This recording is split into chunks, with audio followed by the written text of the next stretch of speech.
What's going on, you guys? Brian checking back in with you with another video. I wanted to touch base a little bit about what's going on the 31st. So a lot of folks already understand about the transition. We're going through another portal at that stage. So I personally have felt like that's going to be a big step for me.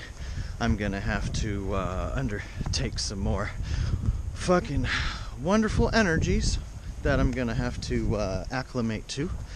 Being a fixed sign, Scorpio, we're more inclined to feel those shifts. So not only do you have a red moon, a lunar eclipse, which I was born on a lunar eclipse, so it's kind of neat.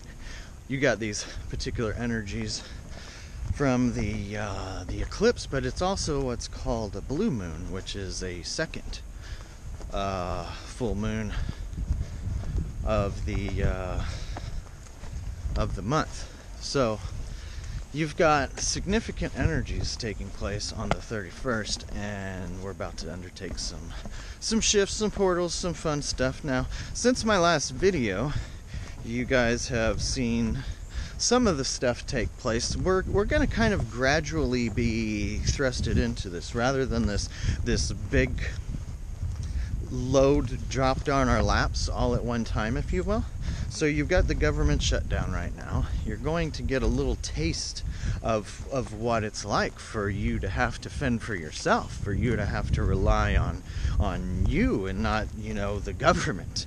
So the government is not going to be there to save you guys. You're going to have the mental capacity in order to do it yourself during these shifts. This year we're going to have some fun times, like I stated. The perpetual wheel of the machine is going to get a flat. This year is going to be the start of it. We're going to see some changes. Obviously, there's going to be lots of folks that aren't going to like it. 31st, we're going to kind of usher in that energy, if you will, that energy of change. I have been feeling it myself. It's interesting because I have been in a very comfortable place. I've been, as far as physically, now spiritually and all of the above, like I've had to do a lot of inner growth over the last few years, but I haven't done a lot of expansion on the outside. I've stayed pretty secluded under a rock, if you will, and have done essentially all my healing that I've needed to do. So it's not like I've just been sitting around not doing anything, and it kind of feels like that sometimes. But I've honestly done more work over these last few years than I feel like I have my whole life. All of those things that I'm procrastinating about and putting off and putting on the back burner that I've had to heal and deal with, all of that stuff has come up and has been healed in a sense. There's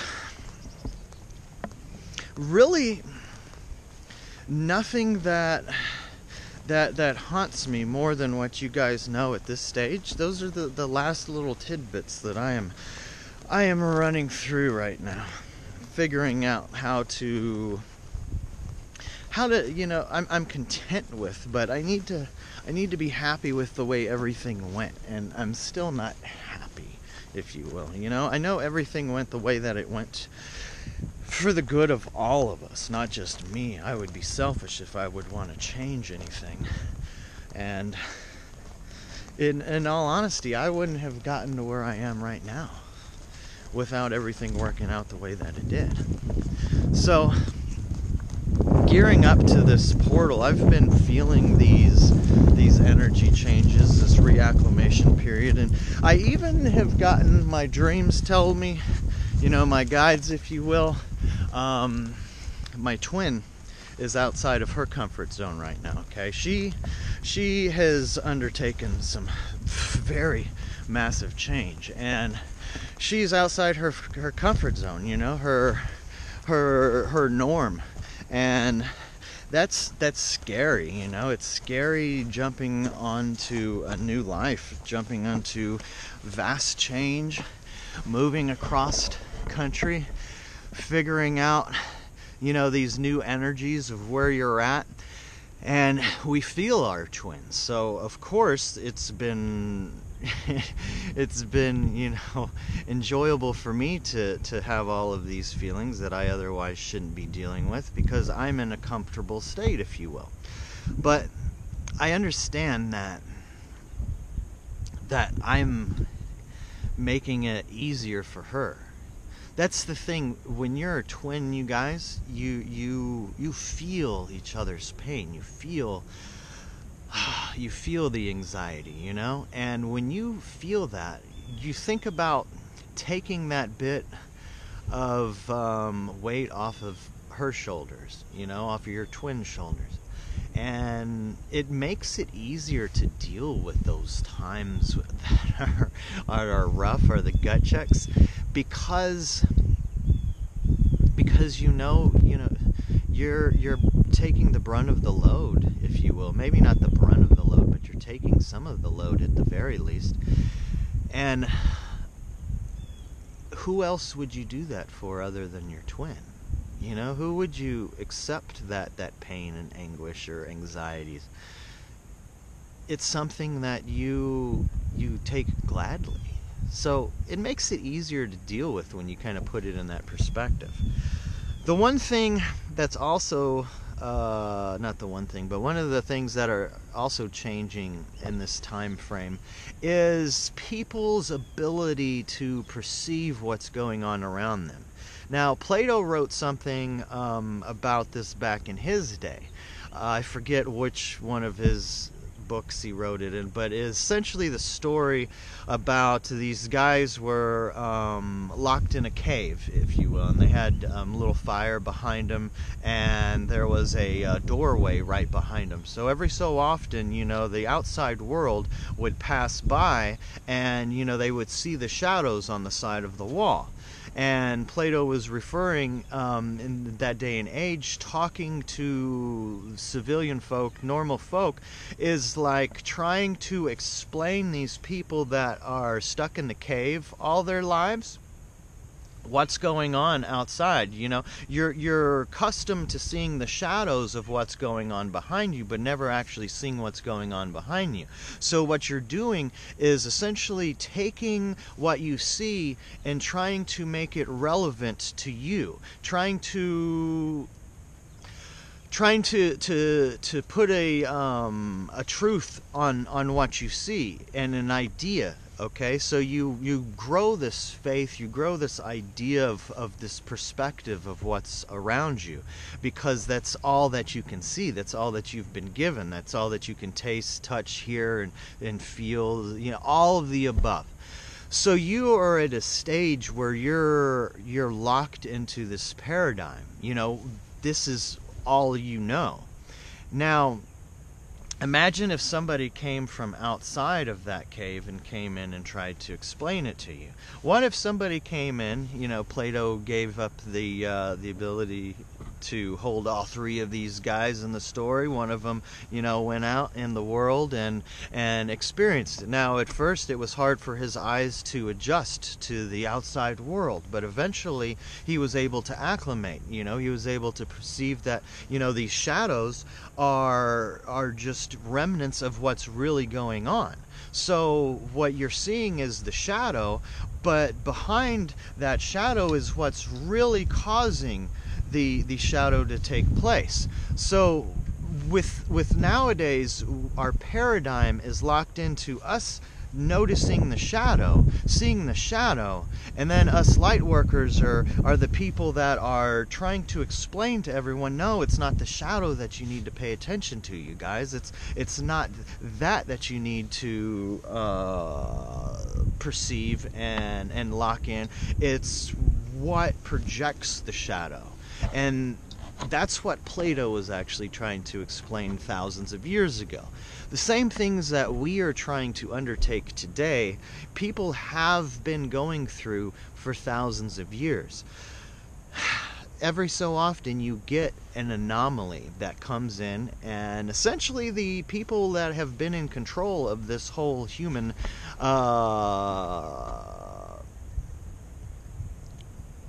this human game, if you will, for a lack of a better term, they could just essentially, make those people off as crazies, heretics, all through the ages. Okay, off with your head if you don't believe what I believe.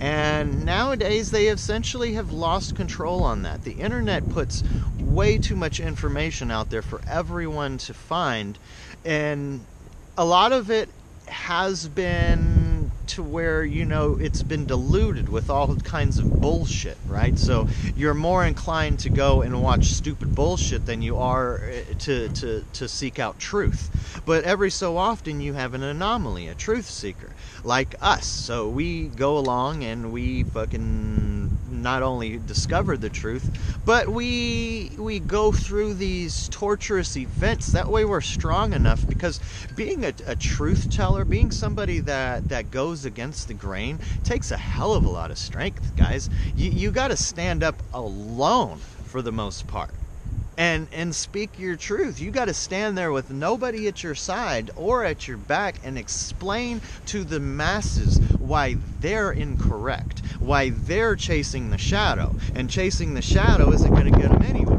They can fucking beat the shadow and stomp on it all they want, but it's not going to change what the fucking person projecting the shadow is doing. But the whole while, this is the paradigm we're in. This is the paradigm Plato was in. This year, you guys, is a significant year because all of that is changing, because you and I are winning. We are winning the battle. We are finally making this fucking shift happen. Whew. That's some intense fucking shit when you really sit down and think about it. When you understand, wow, what an amazing time we're in right now. We are living this moment right now. And all of you guys are out there, let's not say all of you guys, but the vast majority, myself included, are moseying around all fucking with our heads down and shit like, oh, woe is me. Guess what, you guys? It's not woe is me time. It's motherfucking like walking on water, fucking prancing about lifetime. It's super intense. It's hard to fucking, be energetic when you're not able to get any of that just real sleep. I haven't gotten any sleep all year.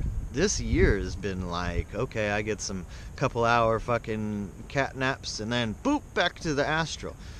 Back to waking up and going about the daily routine.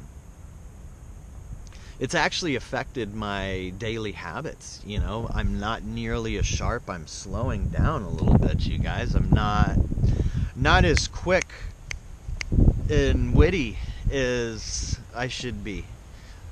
Been over the last few months just fucking kind of feeling like I'm on overload, like my mind needs a chance to just relax. So I'm fairly certain that it's time to make a West Coast visit, go back home and go see some fam and friends and recharge on the energies back home. Need to go and hug a redwood. There's no redwoods over here in Georgia, you guys. There's no sequoias. There's no Pacific Ocean. There's no Half Moon Bay. There's no Pacifica. There's no Santa Cruz. There's no home, man. There's no the bay, the peninsula. So the vast majority of my time that I grew up, in the bay. I was on the peninsula, whether it be San Jose. We were in not Burlingame, not South San Jose. There's another one right there. It'll come to me later. San Bruno? No, not San Bruno, because that's over by Hayward. Either way, it's not important, but yeah, I need to get back to my roots and go and see some of the things that take me back to those times that make me feel like, oh, I'm a kid again.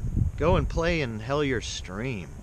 So I'll keep you guys updated on that. I'm not sure if any of you guys want to get up. I'm going to definitely be camping out. So maybe one weekend we can hang out and do some camping out. Do that twin flame get together on the West Coast. But just keep me in the loop. I don't know who would want to do that. Maybe even just fucking go to the microbrewery and catch a beer. I wouldn't mind meeting more of you guys. I think that would be a cool thing to do while I was out there. Yeah, I'm gonna probably go out there for about a week or so, hang out with some peoples. But yeah, hit me up, send me an email if you're interested in that, and we'll see what we can do. But I have also been feeling like we need to prepare for something big and chaotic that's about to take place. Obviously, a lot of my friends and family, I've geared them for the whole survivalism and fucking, end of the world, end of the government type of thing. And it's seeming like it's more likely to happen this year. This is not something to be scared of. It's actually something to be quite fond of, because I think it's time that we let all of those isms that everyone is out there arguing about, these isms that have all failed, that have not stepped up to the plate and have been something that is about taking care of humanity, taking care of the planet. Now, I've always been super fond of permaculture and permaculture ethics, and I strongly feel that that's probably the next answer for our next ism, which we eliminate the whole ism and just call it, permaculture ethics. If we look at society like we look at permaculture, it's hard pressed to steer ourselves in the wrong direction again. So yeah, I wouldn't mind if you guys haven't heard of permaculture, go check that out. It's all about sustainability. It's all about taking care of ourselves. It's all about taking care of the planet. It's all about preparedness and education of the world's resources. All of these different organizations are out there, and all of them mean well, and all of them have awesome answers. But also they have their setbacks. They have their lines in the sand, their walls that need to be pushed over, and we need to have both. Why can't you have both? So all of these groups need to, in a sense, push the walls down and push that line in the sand down and essentially realize that we are all here on the same planet. There are no borders, there are no fences. We are all living in the same place, breathing the same air. The way that the water works in this world, it doesn't demand to be repaid for all that it does. When the river flows down the water flows down the river, it nourishes all that it flows through, all of the land, the animals, the trees. It even evaporates into the air and helps keep some of the sunlight away from the planet. That way we don't overheat. All of these different things that it does to protect us. It never asks us for anything in return. It just goes along and does what it does. When you look at the human body, for instance, all of us are, in a sense, like an organ in the human body. We all have our place. The heart has its place. The lungs has its place. The pancreas has its place. Every part of your body has its place. Now, when you start trying to put, like, who's the best? Is the heart the best, or is the lungs the best? Is the brain the best? How about the eyes? The eyes are the best. No, the balls are the best. There is no best. There's no best when you look at us. The only person that you honestly should be competing against is you from yesterday. Your whole objection should be to be better than yesterday. Win against that person you were yesterday. That's who I'm battling against every day. Trying to, in a sense, be better than me yesterday. None of you, none of my friends or family, I'm not in competition with any of them. One thing that I enjoyed, and I still enjoy, I'm not going to lie to you guys, I enjoy competition. One thing that I think, I'm fairly certain, my twin was not real fond of competition with me. She was fond of competition. But I like to make little things, like a competition between us. When we were at work, when there was something that I knew ahead of time, and I said it, and then a few days later come to pass. It's like, woohoo! I got a point. There was like a competition in these steps, and she didn't really like it, but it was something that I think pushed her. Not pushed her away, but pushed her to be better. And I've gotten away from that with people. I've gotten away from... So I'm going to give you guys this analogy. I started watching the show. It's been around for a long while, but I never really watched TV. So whenever it came out on iTunes, for $5 for the fucking first season, I said, hell yeah, I'm going to buy that. I've heard a lot about that. That show, House. So this guy, House... I see so much of myself in this guy. He's essentially an asshole. Most of you guys have probably watched this show and understand what I'm talking about. So he is this prick. He is essentially a heyoka. He understands how things work, and he's not always got the answers, but he can go through the process and come up with the answers eventually. And that's how my mind works, and as a heyoka, what he does is goes and he pushes people. He pushes people to get the best out of them, to show them this is what you're doing wrong, without saying, hey, this is what you're doing wrong here. Now he'll come out and kind of give you that proverbial smack in the back of the head and say, hey, dummy, look at this. It's not the nicest way of doing things, but it's very effective. But I see so much of like what my challenges have been and things that I've worked on, and I kind of am like, come on, House, do this. The things with like, he does care about his people, but he's not going to put himself out there to be hurt. He's still got plenty of those walls because he's a big fucking softy when it comes down to it. As much as the persona as he gives himself as the prick, like I said, I always acted that way in order to keep people at bay, keep people away, and it works well.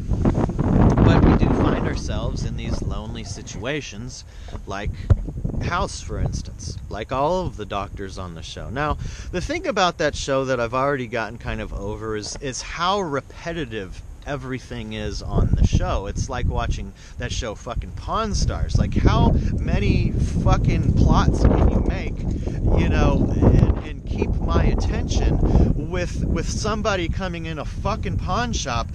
Here's this. How much is it? Oh, yay. There's only so much. How in the fuck are there so many seasons of that show? How many fucking people are still able to stomach watching the same fucking shit over and over and over? It may be a different fucking show, but it's the same fucking shit. So I am already getting that point with House without watching more than 2 seasons, but I'm like sucked in because of how this guy's character is. And it is more or less like hey, stupid, you need to see this. So I am watching them and I am enjoying them, and there was some parts, man, just had me dying laughing, because it was kind of a gut check. It was one of those shot to the nuts, like, hey Brian, here's your daily fucking gut check. And it was, no one would otherwise tell me these things, but when I can see them on a show, and it is kind of like, like, damn, that's all in your face. So I'm getting the things that I need each day. Whether you realize them or not, you're getting the things that you need. Now you need to stop paying attention to the shadow and pay attention to the person that's projecting the shadow. Then you're going to see what's going on around you. Then you're going to learn. Then you're going to be able to see the couple of steps ahead of time where it looks like you're telling the future. And it's not even necessarily telling the future all the time. Sometimes there's shit that blows my mind that I fucking know, but sometimes there are just things that are easy to fucking see, you guys. It's like on that show House, it's like he can see things happen before they happen, because people, they follow these routines, they do the same thing, so they're very easy to kind of make plans for. Now when you have the masses that are essentially being controlled and manipulated for thousands of years to do what you want them to do, and then things all shift and take place to where you're losing that control, this is the year that you want to do everything you can to hold on to that control. This is why there's these goofy chaoses happening in the world, no matter how loving and awesome we fucking project the new vibes and the new earth to be. There are going to still be people that want to hold the hand of the man, that want to still ride the machine. Those people are going to be the ones you can't be dragged down with, you guys. You need to hang out with those people on the fence, or the ones on this side of the fence, but those people that are going to stay on that side of the fence no matter how fucking hard you beat them with the stick and fucking point them in that direction. It doesn't matter if you lead the fucking horse to water, you can't make it drink. It doesn't matter how much work you put into somebody, you can't walk the path for them. That's the thing we need to understand with our twins. That's, believe it or not, what they are doing with us. Whether they know it or not, whether they're conscious of that or not. Like, I have done some things that I look back and I'm like, man, that was pure luck that I was able to do that. It was like I was guided into it. I didn't fucking know any better. It just fucking happened that way. The same thing happens with your twin. There's going to be things that you have to have. They don't have an answer for. But they're going to give you the answer through time and space, and you're essentially going to get it. And you wouldn't have got it if they didn't do the things that they have done in the past. All of that stuff may have hurt, may have even felt good, but all of it was there to get you to this point you're at now. So why grieve over any of it? If you haven't talked to your twin for that long period of time, understand that that's what was necessary to bring you to this stage. And we're at this stage, you guys, and it's fucking a grand place to be at.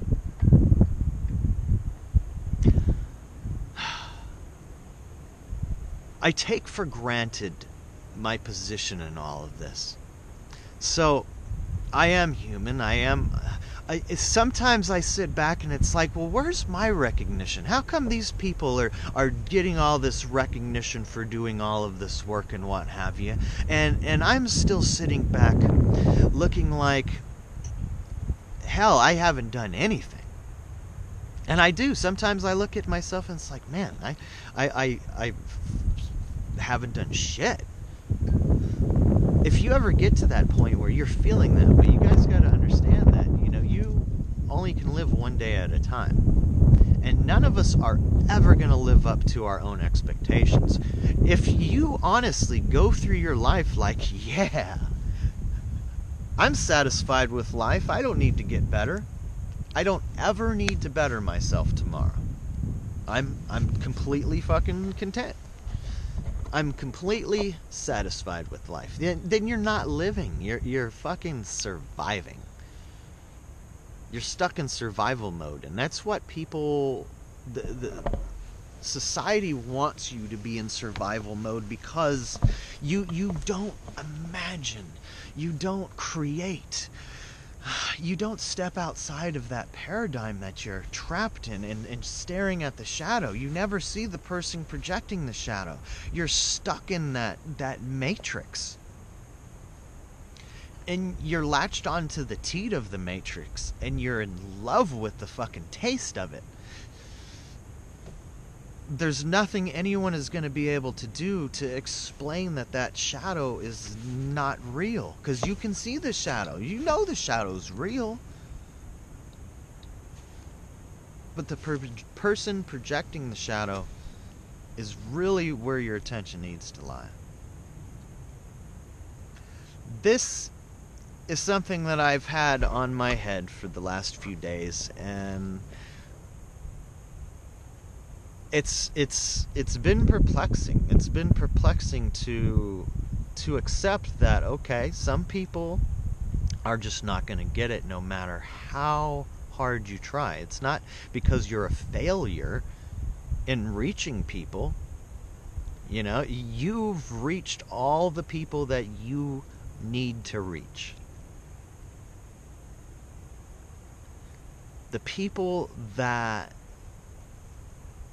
are in places, in prime real estate, if you will, positions in the lightworker community, those are the people that you guys are talking to, are reaching out to, are connecting with, that I'm connecting with, reaching out to, and talking to. The problem with this journey is all of us feel like we're alone in it. The best thing about this whole YouTube thing for me is that it has brought to the equation that there are so many other people out there doing the same things. It's like we're lining up, and it is confirmation for all of us, because we're saying the same things. We'll say something in a video, like I'll tell you personally, I've said stuff in a video that I will go and watch on someone else's video, and they're saying the same things, and I like get chills about it. It's like, holy shit, I said that same thing. And I know that it's not because they went and watched my motherfucking video, because I'll go and find another video that has the same exact thing that I said that was prior to mine, that I didn't see before mine, but they're saying the same shit as all of us. And we are continuing to get these little messages, and we might get one message, you might get one message, she might get one message, he might get one message. All of us will get this different pieces of the puzzle, but a lot of them overlap with one another. So all of them, in a sense, can confirm through the circle. But if we're not communicating with one another, if we're not coming to this team, that, if you will, we are all a team, we are all a family, we are all here to bounce off of each other, to keep this energy flowing. So the way that the yin yang, the twin flame dynamic works, you know, is you have the energy for a little while and you pass it to your twin. They have it for a little while and they pass it back to you. Now this whole cycle happens in order to teach us how the grand scheme of things works. There is no one power that holds it for eternity, if you will. It's always constantly flowing. So God isn't a consistent pool of energy that's sending out, in a sense, little tidbits of his energy at any particular time. Like all of us are just a fraction of it, while the main pool is sitting somewhere, you know, and we go back to that main pool somewhere, and then we go back to it. It's not necessarily that. Everything is that pool. All of us are God. So we are all connected. We are all, in a sense, sharing the same energy. Energy cannot be created nor destroyed. It just passes from one point to the next. So when I say something to you guys on these videos, it sinks in for a little while. Maybe it's just, you know, one critical thought, right? But then that triggers something in you. And then you have a critical thought that you share to the community. And that triggers a critical thought in us, which in return creates a new critical thought in me, which I then in return put on video. And that's how this process works. So the whole time we're sitting there thinking like, oh, well, I'm not doing enough. I need to go and do this. We need to give ourselves a little bit of credit too, because we're doing exactly what we need to. We need to love all of the things that have happened to us in the past, even the bad shit, because it gave us exactly what it needed to. I love my twin for everything she's done.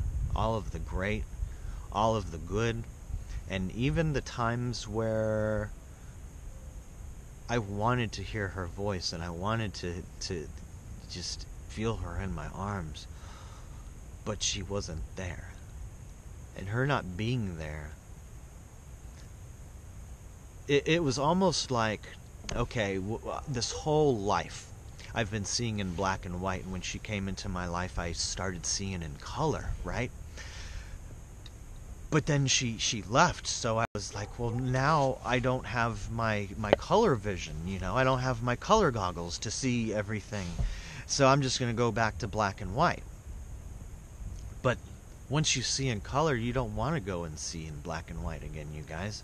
You have to see in color. So you have to, in a sense, open that perception that you otherwise had never let loose before. You never admitted you had, until your twin came in and showed you, yeah, that was there and it's real. But you came up with this excuse. The only reason why you saw in color was because of her. No. She was the catalyst. She brought it out of you. You were the reason you saw in color. She gave you the reason to see in color. So you found how to do it. She was just the reason for you to do it.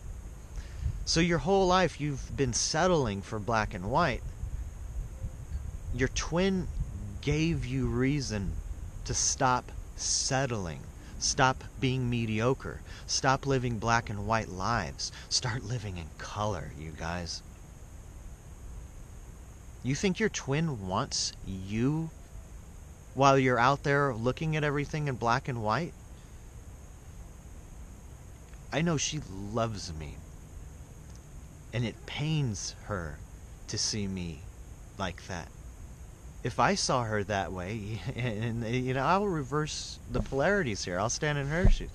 I couldn't do myself that way. I couldn't subject her to that. So the whole thing with the Heyoka, the whole thing House does, is whether he's even aware of it completely or not, he does what you need to snap the fuck out of it. She does what she needs for me to snap the fuck out of it, to realize, you know what? I don't have to have her holding my hand to see in color. It's not that scary. I can come out of this black and white fucking life and live in color and step into my power and meet up with her when she's done the same thing. Now,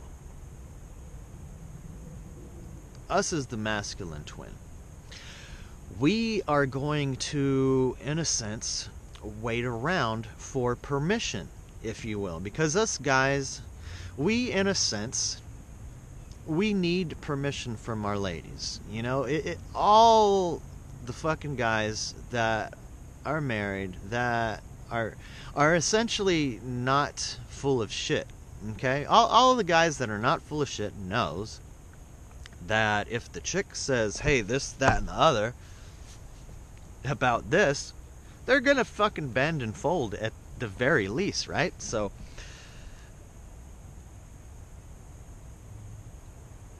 the feminine has to make the choice, has to make the decision to awaken, to see in color, before we is like, oh shit, we want to do that too. But the thing about the feminine, they don't dive right into stuff, okay? So we, as the masculine, we are seeing the feminine dabble their toes, if you will, over the last few years in seeing in color, moving from that black and white, you know. So us, as the masculine, we're like, all right, it's time to go see in color. We're going to go forward in that, and we essentially dive right in because we're fucking males, right? Let's dive right in. The women's are still dabbling their toes in it, but they gave us permissions to dive right in. That's our perspective, okay? She dabbled her toe in it. Now I'm the male. I can dive right in because I'm going to prove that I'm the man. If it's cold, then I'll just act like it's not cold. That's essentially what we do. So the ladies, the feminine now, they want to go and dabble their toes back in the black and white because it's more familiar territory. Let me give you a better analogy, okay? So you, for instance, your twin flame, you are that shirt that she has wanted for so long, the shirt that she's dreamt about, and now it's on sale, and now it's prime and ready to go. But guess what? That's not how ladies do. They aren't going to just go and buy the fucking shirt. They get to a point, now they're in the store, now look at all these other shirts that are available. Now I need to go and at least, like, the feminine isn't going to feel like they have lived life unless they go and at least try a couple of other shirts on. Go and look around the store and see if those shirts are appealing. Now, that shirt may make her look fat, and that shirt may not quite be what they're after, and that shirt may be way too much money for the budget. And this shirt right here is, that I wouldn't be caught dead in. They go around through the whole process, right? But eventually, they're going to come back and buy that fucking shirt that they fell in love with, because guess what? People are predictable. Most of all, feminine are predictable. Whenever you have something that takes place in this whole time spectrum that is essentially chaotic, so all these timelines that we have been, in a sense, closing and healing, if you will, almost all of them has been happening because of the masculine. Almost all of those chaotic timelines have happened because of us fucking up, the masculine. It wasn't the feminine going out there and fucking shit up. It was the masculine fucking going in there trying to fucking prove that I can do it all by myself. Look, the masculine has essentially taken over in society for thousands of years and have fucked things up royally. We have come to a decision that we can do it all by ourselves. We have even scratched out of history all the predominant women that have come along and have been spiritual leaders and have been worthwhile as far as leadership goes. And we, in a sense, blow all that away. The Egyptian times, you had the feminine and masculine together, okay? Liberian times, same thing. Atlantis, same thing. When you look at the Pleiadian culture, it's the same thing. You have a membership. The whole twin flame dynamic is to bring that back into play for us, the human species. We've gotten away from it, you guys. So the twin flame is here at this point in order to bring back that merge, that feminine reemergence to society, because we need to rule this planet together, hand in hand. I can't do it on my own, and neither can you. We can only do it together. My biggest problem has been figuring that out, that I can't do this on my own. None of us can make these changes happen on our own. We can do our parts, and we can feel out of our minds fulfilled that we have stepped that path and walked that path and spoke our truths and done exactly what we needed to do in order to get the next people to do so. That's what we're here to do. So find whatever strength that you need to find to get out there and do that. You know, make sure you push yourself every day to get out of bed and to go and awaken at least one or two people. That's my job every day. You know, I work in 10 more people's homes every day. I don't feel good about myself unless I get into a good deep conversation about something that is going on in the world today that somebody can get passionate about and put forth some energy into making better. You know, light a fire under somebody's ass.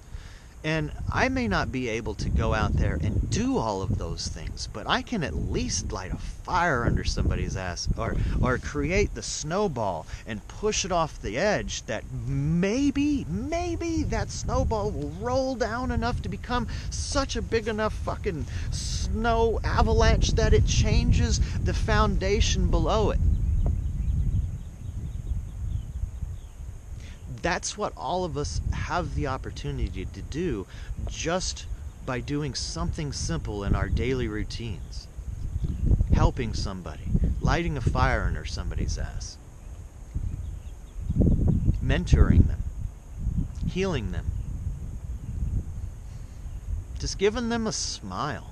You know how many people I see through the day that, you know, as I'm walking through the door, or as I'm driving down the road and they look over, or all of the above. If you just give those people a smile or maybe like a little nod or something of that nature, some of them may think that you're flirting with them or you're fucking weird or crazy, but some of them are going to be like, oh, you know, I feel good about myself. Somebody smiled at me. I promise you. Try it. Think about it. You can change somebody's day, somebody's attitude by just smiling. Strike up a conversation. Change their lives for the better. So, I think I got on a couple of good tangents for you guys today. Said everything I wanted to say. Talked a little bit about what's taking place on the 31st and therefore afterwards. Make sure you guys prepare. If you don't have at least a month worth of food and have the means to cook it, you know, you guys have some barbecue charcoals, have some lighter fluid, have your generator, have some gasoline for the generator. Because guess what? The biggest thing that people do, they go and get the generator, but they don't keep gallons of gasoline sitting by the generator. So when the power goes out, guess what you need for the fucking gasoline pumps to pump the gas into your little can? Electricity. Make sure you have some gasoline with your generator. Make sure you have means to cook your food with your cans of food.